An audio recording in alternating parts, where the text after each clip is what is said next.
মন খারাপ করে গাছের নিচে বসে আসিস কেন? এত উদাসীন মন হয়ে বসে আসিস কেন? আরে ভাই বললেন না, বিয়ে করলাম তো অনেক বছর হলো, আজও একটা বাচ্চা কাচ্চার মুখ দেখতে পারলাম না। আমার কপালটাই খারাপ। মনে করছিলাম বাচ্চা কাচ্চা নিয়ে খেলাধুলা করবো, করতে পারতেছি না। আপনি তো বাচ্চা কাচ্চা হয়েছে, ঘুরতেছেন, খারাপ লাগে ভাই এগুলো দেখলে। কি এই ব্যাপার? আরে গাধা, তোর তো বাচ্চা কাচ্চা হিসাব করলে তোর রাস্তায় আনাচে কানাচে সব জায়গায় আছে। কেমনে ভাই?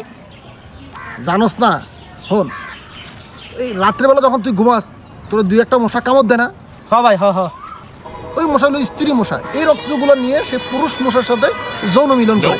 যৌন মিলন করার পর তারা বাচ্চা ফোটায় রক্তের মাধ্যমে। তোর হিসাবে কার রক্ত কার? তো বাচ্চা ফোটাইছে কার? তাহলে তোর ফোটাইছে। তাহলে তোর রাস্তায় রাস্তায় হাজার হাজার বাচ্চা মশা ঘুরে বেড়াইতেছে, তাদের লাগে খেলাধুলা কর।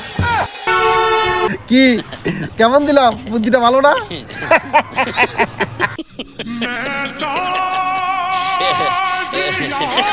ছি ছি ছি রে নুনি ছি, ছি ছি ছি রে নুনি ছি রে ছি রে ছি, ছি ছি ছি রে নুনি ছি।